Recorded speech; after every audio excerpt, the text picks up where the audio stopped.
오늘 저희는 요한복음 13장 하반부의 말씀을 나누게 될 것입니다. 12장까지 예수님은 여러 사람들과 함께 계셨어요. 나사로의 집에도 방문하기도 하셨고 또 예루살렘의 성전에 가셔서 유대인들에게 하나님의 담대한 메시지를 선포하시기도 하셨습니다. 근데 13장에 들어서면서 특이한 점은 이제 예수님께서 12명의 제자들과 따로 시간을 보내신다라는 것입니다. 여기서부터 16장까지는 예수님께서 12명의 제자들과만 시간을 보내십니다. 이제 떠날 때가 멀지 않았다라는 것을 알고 계신 예수님께서 떠날 준비를 하고 계신 것입니다. 저희가 요한복음 13장 19절 말씀 같이 한번 읽겠습니다. 13장 19절 시작. 그 일이 일어나기 전에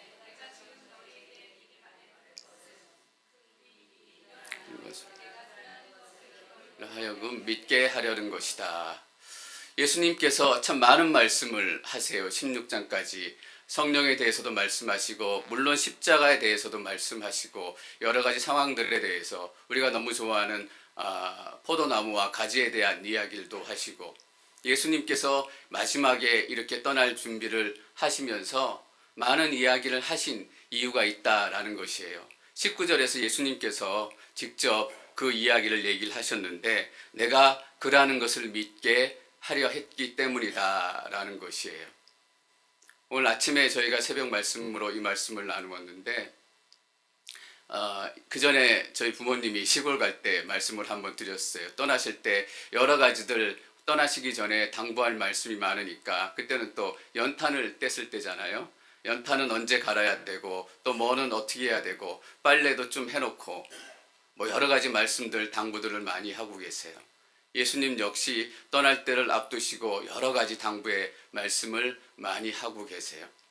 근데 부모님이 떠나고 나면 사실 저희 집안은 엉망진창이 돼요. 밥도 쌓여가고 설거지 그릇도 뭐 저희 형제가 둘이고 막내가 여자였기 때문에 막내가 잘 못했고 쌓여가고 막 지저분했어요. 그런데도 부모님이 돌아오실 때 되면 그래도 부모님이 떠나시면서 했던 말들이 조금씩 기억이 나가지고 빨래도 한 판 돌려주고 설거지도 한번 하고 다가오니까 뭔가 생각이 나더라고요. 예수님께서 제자들에게 말씀하시면서 제자들이 십자가의 의미, 성령의 의미, 부활의 의미에 대해서 다 알지는 못했지만 십자가를 지나고 성령을 만나고 또 부활을 경험하고 그 과정들을 겪어가면서 이게 예수님이 얘기했던 그 무엇인가 보다라는 희미한 기억들이 남아있기를 원하셨던 거예요. 마치 부모님이 돌아올 때가 되면 하셨던 그 말 중에 중요한 몇 가지들이 생각나는 것처럼 예수님이 하셨던 말들이 그 삶 가운데 생각나면서 십자가가 이런 의미였고 예수님께서 얘기하셨던 것들이 이런 의미였겠구나 라는 것을 제자들이 나중에 돌아볼 수 있다라는 것이지요. 돌아보면서 무슨 생각을 했을까요? 이것이 다 예정되어지고 계획되어졌던 일이구나 라는 것을 알게 되는 것입니다. 우연하게 십자가가 생기고 우연하게 예수님이 부활하고 우연하게 성령이 임하는 것이 아니라 하나님께서 말씀 그대로 창세전부터 십자가를 계획하시고 창세전부터 우리의 구원을 계획하시고 모든 사건들을 준비하셨다는 그 예언의 말씀들이 믿어지고 또 생각되어지고 그 삶을 실제로 움직이게 되는 것이죠. 우리 이런 얘기 가끔 해요. 내 삶이 어쩌다가 여기까지 왔지. 여러분 그런 말씀 하지 않으세요? 그냥 이렇게 시간이 흘러가나 보다. 근데 참 이 말이 사실은 운치가 있고 삶을 되돌아보는 관조적인 얘기 같지만 참 성경적이진 않다라는 생각을 하게 돼요. 내 인생이 어쩌다 여기까지 오게 됐지? 어쩌다 오게 된 것이 아니라 하나님께서 계획하셨기 때문에 우리의 인생이 여기까지 오게 된 것이에요. 그냥 우연히 오게 되는 것은 없다라는 것이죠. 어제 제 아내하고 집에서 이렇게 누워서 우리가 한국에 있다가 어떻게 하다 앵커리지까지 오게 됐을까? 둘이 결론 내렸어요. 하나님의 계획이 있다. 우리를 통해서 하나님께서 놀라운 일을 앵커리지에 행하실 것이다 라고 서로 그냥 우리끼리 결론을 내렸어요. 그래서 우연히 우리가 이곳 가운데 온 것이 아니라 우연히 우리가 이곳 가운데 머물게 된 것이 아니라 하나님의 계획 때문에 우리가 이곳까지 이르게 됐고 십자가의 사건 역시 하나님의 계획 때문에 시작이 됐다라는 것입니다. 여러분, 시간에는 두 가지 의미가 있어요. 여러분들 잘 아시겠지만 헬라어로 시간이라고 얘기할 때 크라노스라는 거와 또 갑자기 이제 생각이 안 나는데 크라노스와 카이로스라는 두 단어를 씁니다. 크로노스는 그냥 시간이 흘러가는 시간이에요. 12시에서 1시간 지났으니까 1시간 되고, 아침 먹었으니까 저녁 먹었고, 저녁 먹었으니까 또 다음날 아침을 준비하고, 이것이 크로노스, 물리적인 그런 시간들이에요. 그런데 우리가 카이로스다라고 얘기할 때는 하나님이 예정하신 하나님의 타이밍을 얘기를 해요. 다시 말하면 크로노스는 이 땅의 시간이고 카이로스는 하늘의 시간인 거예요. 우리의 인생이 우연히 되지 않았던 것처럼, 십자가의 사건이 우연히 일어나지 않았던 것처럼 우리는 이 땅에서 살고 있지만 하늘의 시간을 살고 있는 사람들이에요. 목사님 한 분이 실제로 그런 책으로 얼마 전에 책을 내셨더라고요. 이 땅의 시간, 하늘의 시간. 우리는 이 땅을 살아가면서 하늘의 시간을 살아가는 사람들이다라는 의미예요. 여러분, 혹시 커셔라는 야구 선수 잘 모르시죠? 몇 분을 아실 것 같은데 LA 다저스의 선발 투수예요. 몇 년새에 그 투수에게 주는 최고의 상인 사이영상을 2번이나 받았을 정도로 미국에서 탑 A 클래스에 있는 그런 놀라운 투수인데, LA에서 다저스의 유현진 선수와 같이 투수를 공을 던지고 있어요. 그런데 이 커셔라는 사람의 연봉이 얼마냐 하면 3천만 불이에요. 우리나라 돈으로 300억이 넘죠. 유현진은 얼마나 될까요? 450만 불. 유현진의 거의 8배, 9배의 연봉을 받는 사람이에요. 그런데 저는 이 사람이 높은 연봉과 또 좋은 구질의 공을 가졌기 때문에 관심을 갖게 된 것이 아니라, 그가 신실한 크리스찬이기 때문에 제 관심을 갖고 그 삶의 이야기가 얼마나 제게 감동을 주는지 모르겠어요. 이런 얘기를 해요. 하나님께서 커셔에게 이런 말씀을 하셨다라는 거예요. 내가 너에게 야구를 주겠다. 마운드가 너의 강대상이 될 것이다 라는 거예요. 저는 여기서 하나님의 말씀을 전하지만 커셔라는 투수는 마운드에서 하나님의 말씀을 전하고 하나님을 살아내는 인생이다라는 거예요. 다 동일하게 공을 던지고 다 동일하게 미국에서 메이저리그에서 야구를 하지만 어떤 사람들은 이 땅의 시간, 크로노스의 시간을 살고 있는데, 커셔라는 이 투수는 하늘의 시간, 카이로스의 시간을 살고 있는 거예요. 그래서 그가 스트라이크를 하나 던질 때마다 100불씩 따로 모아요. 따로 모아가지고 잠비아에 있는 어린 학생들을 도와요. 그리고 1년에 한 번씩 꼭 그곳에 실제로 아내하고 아우리치를 가고, 그런 이 땅 가운데 있지만 하늘의 시간을 살아내고 있는 거예요. 그가 또 이런 얘기를 해요. 많은 사람이 나를 지켜본다. 난 그들에게 신앙을 전하지 않는다. 그저 크리스찬이 어떻게 사는지를 보여주려고 노력할 뿐이다. 저는 이렇게 다시 제 언어로 표현하고 싶어요. 나는 이 땅의 시간을 살지만 하늘의 시간을 살고 있습니다. 예수님의 제자들이 예수님의 이 어떻게 보면 때로는 무겁기도 하고 때로는 경고의 말씀을 들으면서 마음이 무거웠겠지만, 그들이 이 시간이 지나고 십자가를 지나고 성령의 사건을 지나고 이 시간을 되돌아볼 때 그들이 알지 못하는 사이에 그들의 인생 자체가 하늘의 시간, 카이로스의 시간 가운데 있었다라는 것을 깨닫게 될 거예요. 여러분, 여러분의 삶을 한번 돌아보세요. 여러분이 이 땅의 시간으로 사는 것 같지만 우리의 삶은 이 땅의 시간으로 절대 살지 않았어요. 나는 최선을 다해서 열심히 산다? 참 이게 좋은 말이에요. 그러나 우리는 거기 머물러서는 안 돼요. 이 땅의 시간을 살아가는 사람들, 크로노스의 시간을 살아가는 사람들의 인생 철학이 나는 최선을 다해서 산다라는 거예요. 그러나 우리 하늘의 시간을 살아가는 커셔와 같은 우리 크리스찬들, 또 우리와 같은 크리스찬들의 삶의 방식은 최선을 다할 뿐만 아니라 우리의 삶 가운데 하나님의 뜻을 이루어내야 돼요. 하나님의 시간이 우리의 시간 가운데 뚫고 와야 되는 거예요. 이 땅의 시간 가운데 하나님의 시간이 뚫고 내려와야 그것이 크리스찬으로 또 커서가 살았던 그런 인생처럼 살아가는 것이고, 예수님께서 제자들에게 미리 슬픈 이야기를 하셨던 것이 바로 그런 이유예요. 예수님께서 유다가 배반할 것을 얘기하세요. 이 이야기를 들었을 때 아마 제자들의 그 모임은 분위기가 싸했을 거예요.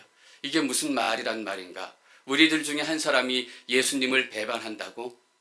좀 전에 예수님께서 식사하시면서 우리의 발을 따뜻하게 씻겨주셨는데 그 이후에 바로 하신 말씀이 너희들 중 한 명이 나를 배반할 것이다.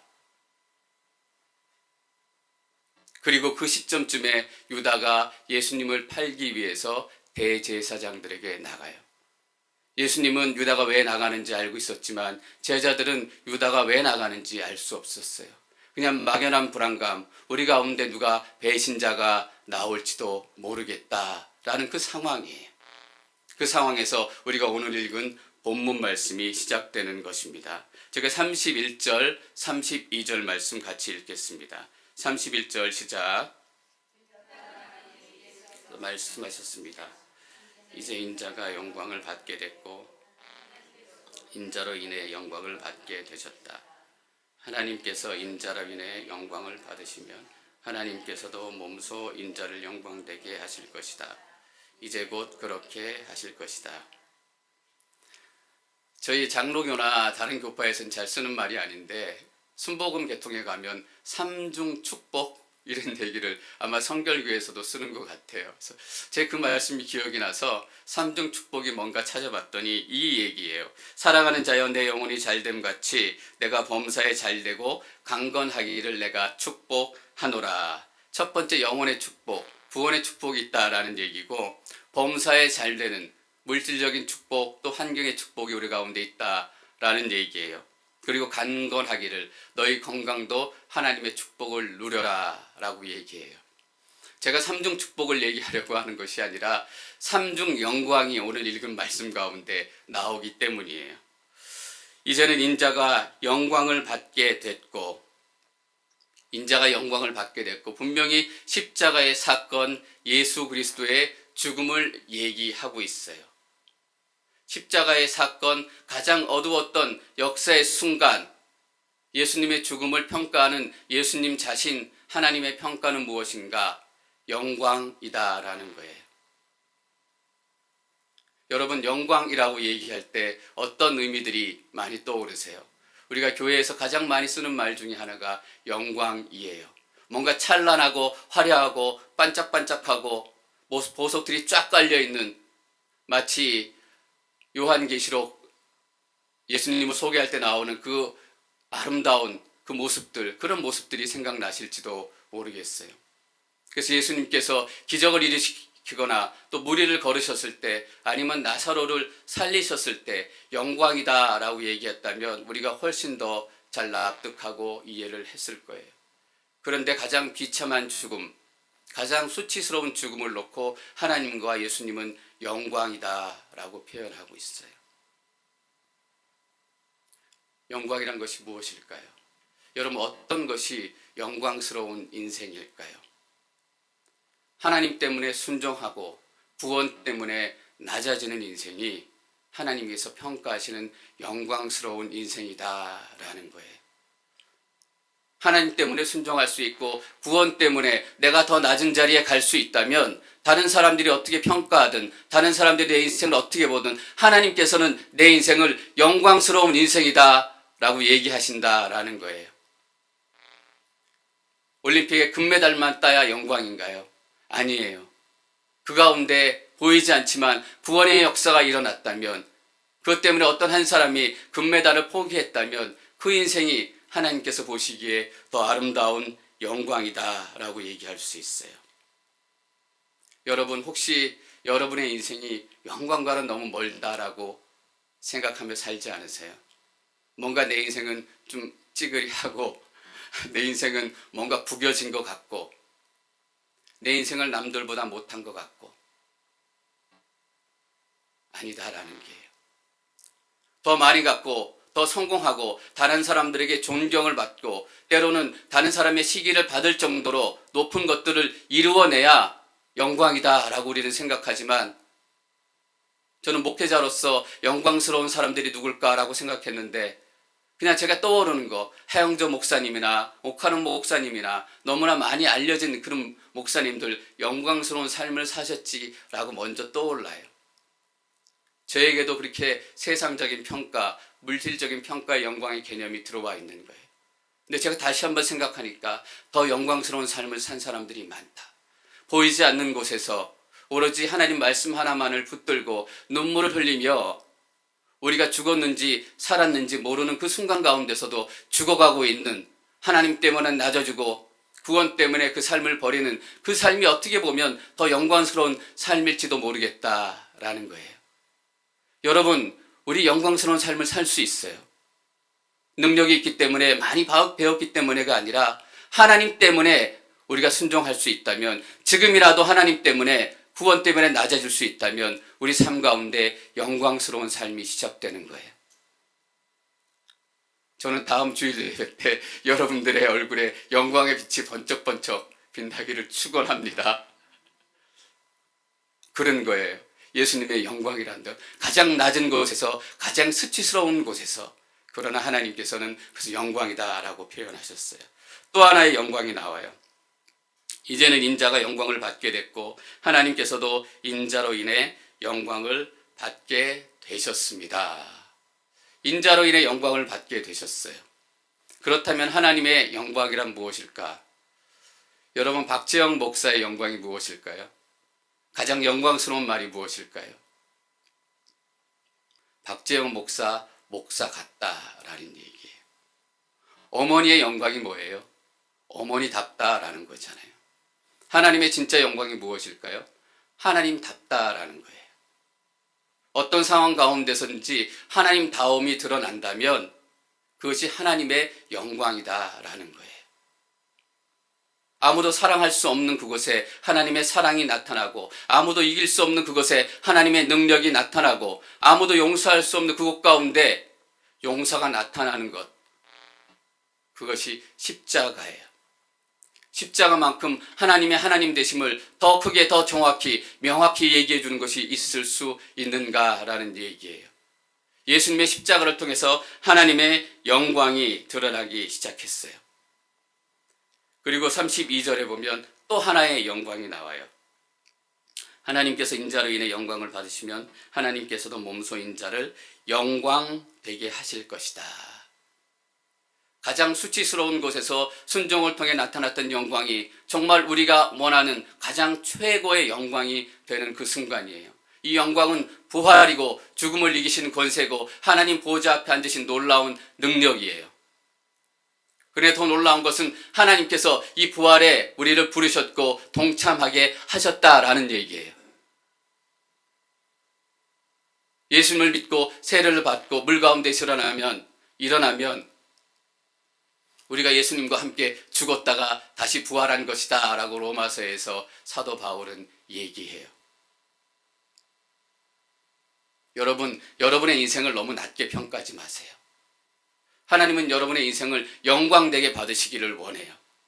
대충 나누어서 짜투리로 받는 것이 아니라 여러분의 인생 자체를 영광으로 받으시고 진짜 높은 영광으로 세상 가운데 여러분의 인생을 세우시기를 원하시는 거예요. 삼중 축복도 너무 좋지만 저는 삼중 영광이 너무 좋아요. 우리의 가장 낮은 삶, 가장 거친 생각 가운데서도 하나님의 영광의 시작을 시작하시고 코라노스가 아니라 카이로스의 하나님의 때를 이루어 가시는 그 하나님의 놀라운 역사, 그 삼중 영광이 그 가운데 있다라는 얘기입니다. 저희가 34절, 35절 말씀 계속 읽도록 하겠습니다. 34절 시작.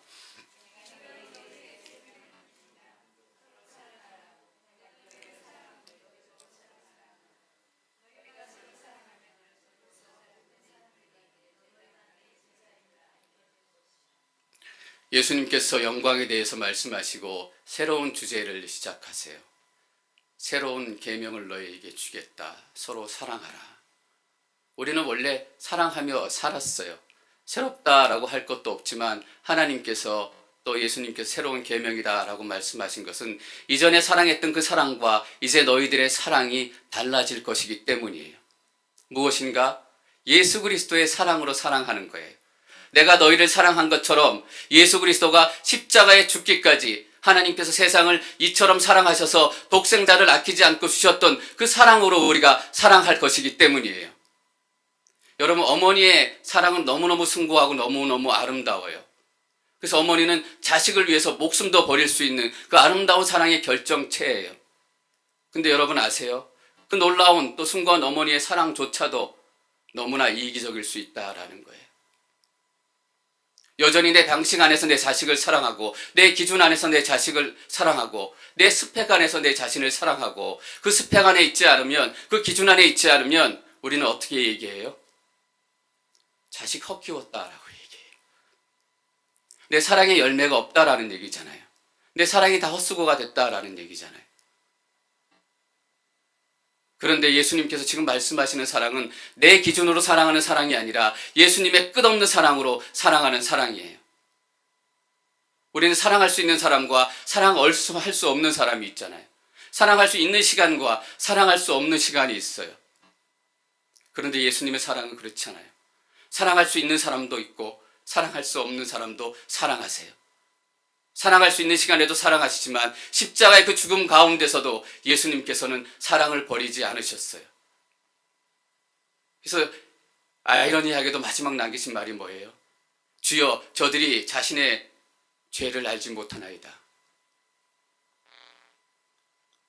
요즘에 아까 카톡에 또 기도문을 올리셨던데 IS, 이슬람 스테이트 때문에 굉장히 시끄럽고 또 두려움이 많고 큰 기도 제목이에요.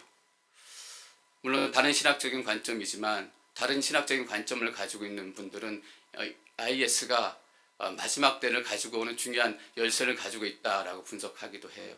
어쨌든 지금 세계적으로 큰 이슈가 되고 있는 것이 틀림이 없어요. 얼마 전에는 아시는 것처럼 이집트의 콥틱 크리스찬들을 21명이나 참수를 시켰어요. 그래서 어떤 목사님이 설교를 하시면서 강대상에서 성도님들에게 이렇게 같이 기도할 것을 권유했어요. 여러분들, 우리가 IS를 위해서 기도하십시다. 그들도 복음을 듣고 구원받을 수 있도록 기도하십시다. 근데 성도님들이 나중에 화를 내면서 찾아왔어요. 어떻게 IS를 위해서 우리가 기도할 수 있습니까? 그들의 구원을 위해서 우리가 기도할 수 있단 말입니까? 그들을 위해서 기도해야 되는 것은 하나님의 공의로운 심판이 그들 가운데 임하도록 우리가 기도해야 합니다. 여러분, 우리 안에 사랑할 수 있는 사람과 사랑할 수 없는 사람이 있어요. 그런데 우리가 새롭게 받은 새로운 계명의 사랑은 우리의 느낌이 중요하지 않아요. 우리의 사랑이 중요하지 않아요. 우리가 사랑할 수 있는 감정적인 여력이 남아있느냐, 남아있지 않느냐, 어떨 때는 그것도 중요하지 않아요. 오히려 중요한 것은 무엇이에요? 하나님께서 어떻게 느끼고 계시냐라는 거예요.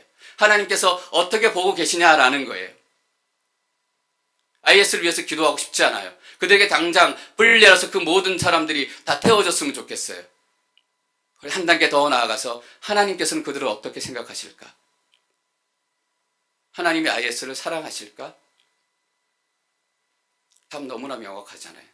하나님께서는 그들도 사랑하세요. 하나님께서 그들을 구원받기 원하실까? 너무나 명확해요. 하나님께서 그들도 구원받기를 원하세요. 여러분, 이런 경험 있지 않으세요? 저는 이런 경험이 있어요. 기도하면 하나님께서 용서하라고 그럴까봐, 사랑하라고 그럴까봐 기도를 못했던 시절이 있었어요. 그런 게 아니다라는 거예요. 이전에 우리가 해왔던 사랑은 그런 거예요. 그러나 하나님께서 새로운 계명으로 주시는 사랑은 그 모든 것들을 뛰어넘는 거예요. 그 10계명보다 새로운 사랑의 계명이 더 어렵고 더 완전한 계명이에요. 그런데 우리가 이 계명을 지키고 살게 되면 어떤 역사가 나타나요? 구원의 역사가 나타나는 거예요. 내 아들이기 때문에 사랑하는 것이 아니라, 나에게 좋은 것을 해주었기 때문에 사랑하는 것이 아니라, 하나님께서 사랑하는 사람들이기 때문에 사랑하고 기도하고 용서하고 품게 되는 것. 그러니까 그 가운데 생각지도 못했던 구원의 기적이 일어나게 되는 거예요.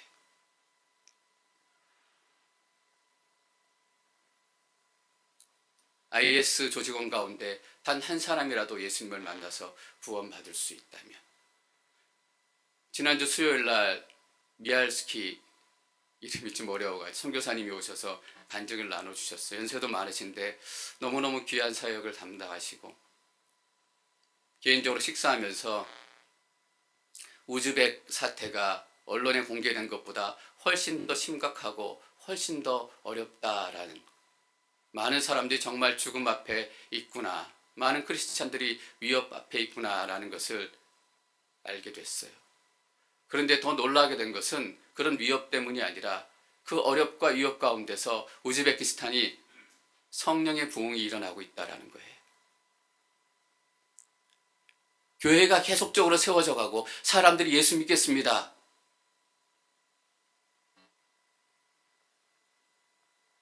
한말 모든 사람들이 예수를 믿게 되는 기적이 나타났어요.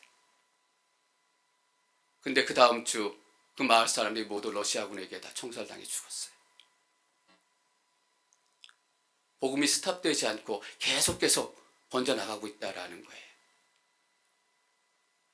왜냐하면 포기하지 않고 하나님의 사랑으로, 십자가의 사랑으로 품고 기도하고 있는 사람이 있기 때문이에요. 저는 하나 기도하고 있는 게 있는데, 저희가 올해는 선교사님들을 조금 더 지원했으면 좋겠다라는 마음이 있어서 계속해서 어떤 분들을 지원할까, 하나님께서 우리가 많은 돈은 아니지만 하나님의 역사를 일으키시는 곳에 여러분들이 귀하게 헌금하신 선교 헌금이 쓰여졌으면 좋겠다라고 기도하는 중에, 제 오늘의 교회에서 파송하셔서 요르단에서 섬기고 계신 선교사님이 계세요. 거기를 좀 섬기고 도움을 어떨까?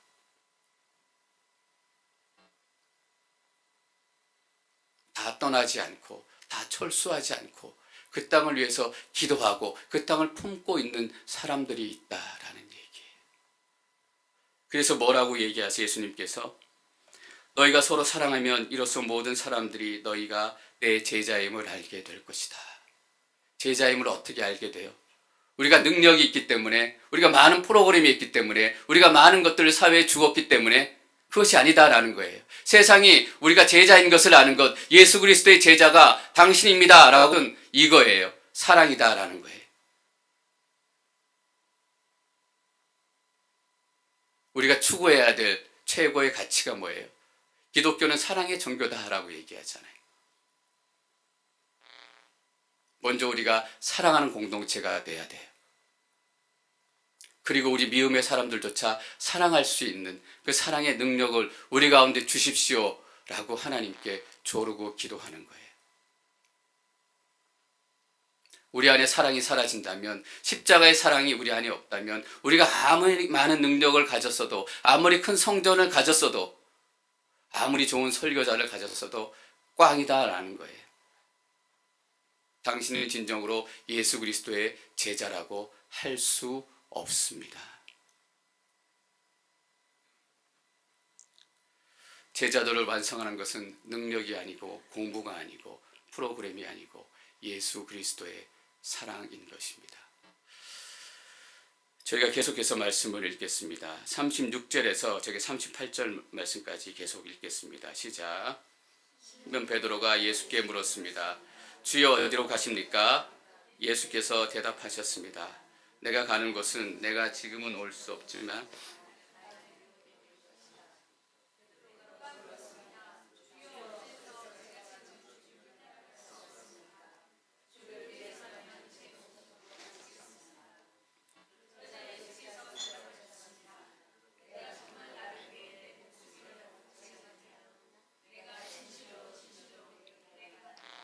닭이 울기 전에 내가 나를 3번 부인할 것이다.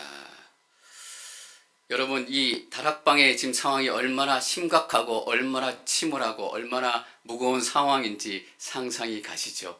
아마도 침 넘어가는 소리가 꼴깍꼴깍 다 들릴 정도로 아무도 제대로 숨소리조차 못 냈을 거예요. 근데 그 상황을 깨면서 베드로가 한 말이 이것이에요. 예수님, 어디로 가시려고 한 것입니까? 예수님께서 말하고자 하는 핵심은 그게 아니었잖아요. 십자가와 새로운 계명에 대한 거였어요. 예수님께서 한참 설명하시는 중에 베드로의 머리에는 이것만 있었던 거예요. 어디로 가시는 걸까? 어디로 가시는 걸까? 예수님의 말씀을 듣지 않고 있는 거예요. 예수님께서 막 설교하시다가 지금 제가 물 마신 것처럼 물 한 잔 해야 되겠다라고 물을 드시는 순간 치고 들어갔을 거예요. 예수님 어디로 가신다라는 얘기입니까? 예수님의 말씀을 듣고 있는 것 같지만 전혀 예수님의 말씀을 듣고 있지 않아요. 그냥 자기가 하고 싶은 얘기만 때를 맞춰서 하기를 원했던 거예요. 예수님 어디로 가시려는 것입니까? 우리가 하나님께 기도하지만 하나님께서 여러 가지를 아뢰지만 하나님께서 우리에게 주시는 말씀을 들을 준비가 돼 있지 않아요. 하나님께서 우리의 말씀을 하실 때 우리는 그 말씀을 듣는 것이 아니라 내가 하고 싶은 말이 이거다라고만 생각하고 있어요. 그러니까 하나님이 주신 이야기의 의미를 다 알지 못해요. 그냥 내가 하고 싶은 말 하는 거예요. 예수님 어디로 가시는 것입니까?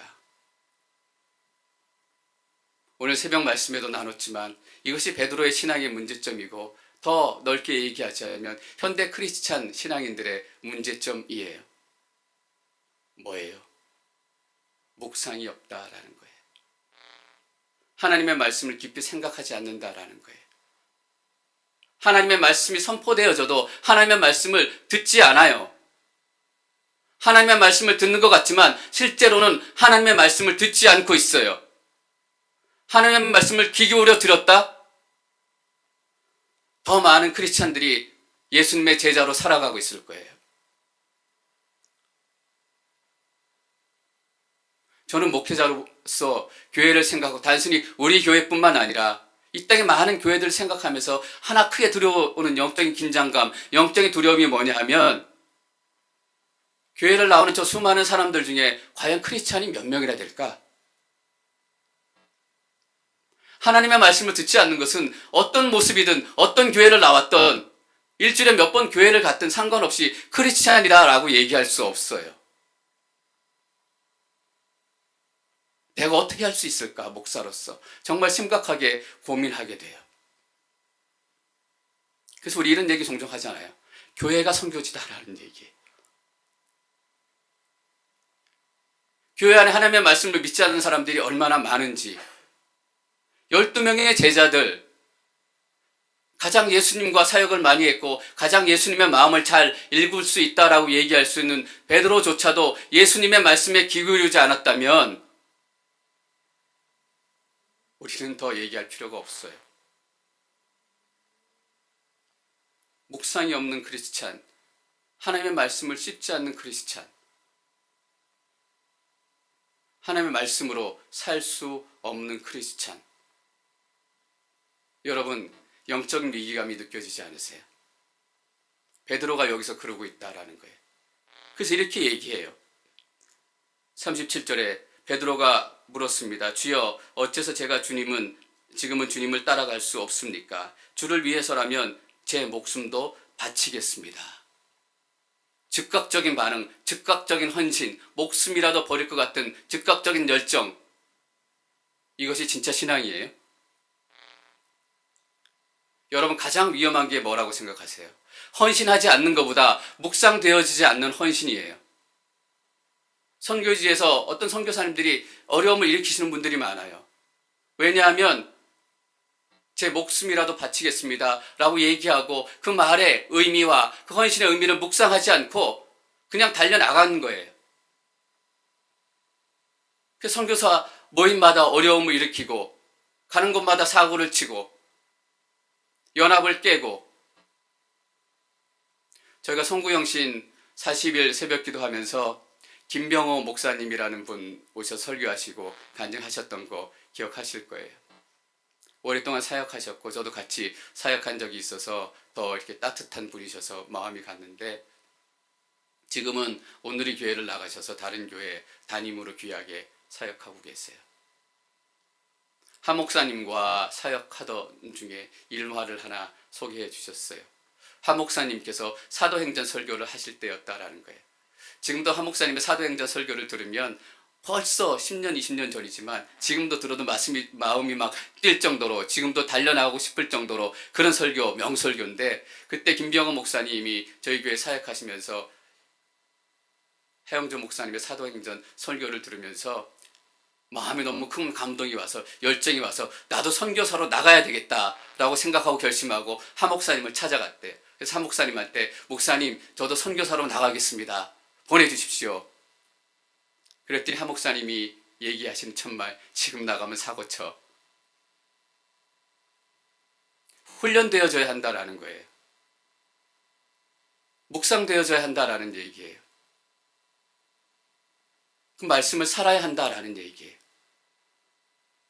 여러분, 우리는 어떤 영적인 문화 가운데 있어요? 즉각적으로 반응하지 않고, 즉각적으로 뭔가 내놓지 않고, 즉각적으로 뭔가 결과가 나타나지 않으면 우리 신앙은 좀 잘못되어 있다. 남들은 다 헌신하려고 일어섰는데 나는 안 일어섰다. 나는 영적인 죄책감 가지고 살게 되잖아요. 예배를 준비할 때 좀 더 자극적이고 좀 더 센세이셔널하게 이 1시간 안에 뭔가 이루고 뭔가 완성해내야 되겠다라는 부담감 때문에 더 많은 프로그램들이 예배 안에 들어가고 더 많은 장치들이 들어가고, 물론 예배를 풍성하게 하는 긍정적인 효과도 분명히 있어요. 그러나 부정적인 부분도 분명히 있어요. 예배를 얄팍하게 만들어요. 어떤 경우에는 예배를 천박하게까지 만들어요. 이 1시간 안에 뭔가 이뤄내야 된다는 거예요. 1시간 안에 100명이 헌신하고 1시간 안에 뭔가 나타나야 된다는 거예요. 그래서 저조차도 설교를 준비할 때 쫓길 때가 있어요. 이 설교 한편으로 뭔가 이루어내야 된다라는 천박한 생각이죠. 어떻게 내가 이 설교 한편으로 뭔가를 이루어내겠어요? 묵상하지 않는 크리스찬이에요. 여러분, 묵상하지 않는 크리스찬, 여기서 묵상이라고 말씀드릴 때는 단순히 큐티만을 얘기하는 것이 아니에요. 주야로 하나님의 말씀을 묵상하는 것, 하나님의 말씀을 24시간 내내 생각하고 읊조리고 그 말씀대로 살아가는 그 삶의 모습을 얘기하는 거예요. 묵상하지 않는 크리스찬, 얄팍한 크리스찬의 가장 큰 위험성이 뭐예요? 결정적인 순간에 흔들린다라는 거예요. 중요한 순간에 뒤로 나빠진다라는 얘기예요. 예수님께서 로마 경비와 또 제사장들 하인들에게 끌려갈 때 얼마나 절대절명의 순간이었어요. 그런데 예수님께서는 그때 순간을 이렇게 얘기해요. 내가 진실로 진실로 내게 말한다. 닭이 울기 전에 내가 나를 3번 부인할 것이다. 결정적인 순간에 흔들려요. 결정적인 순간에 아무것도 할 수 없는 믿음. 이 시간 내가 너가 필요하다라고 하나님께서 말씀하시는 절대절명의 영적인 순간에 뒤로 나자빠지게 되는 거예요.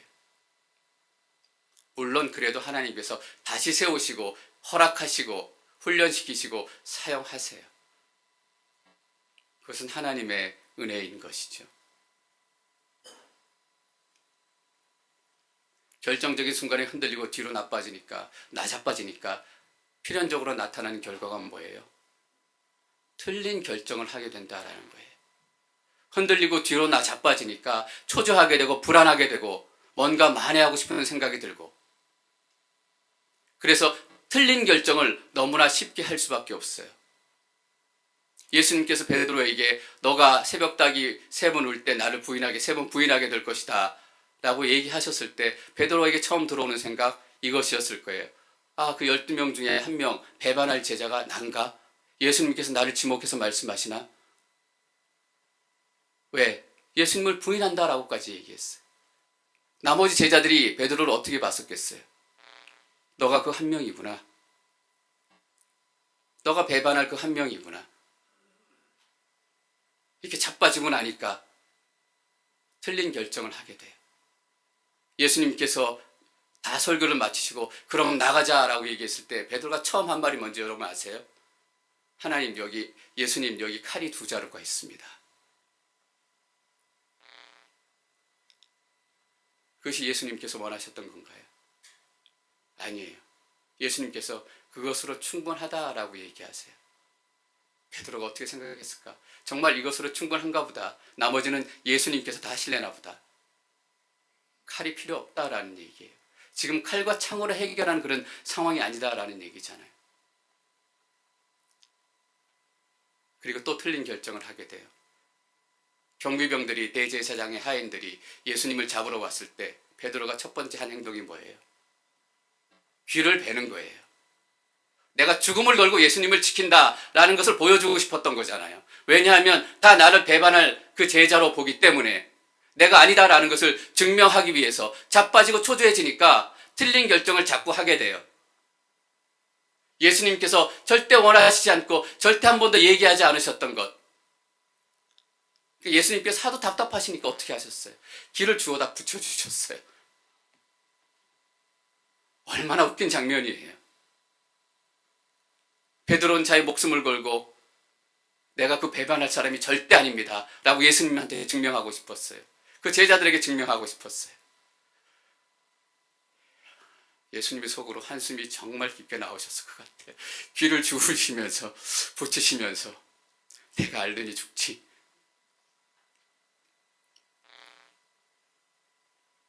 예수님께서는 새로운 계명을 지금 제자들에게 주세요.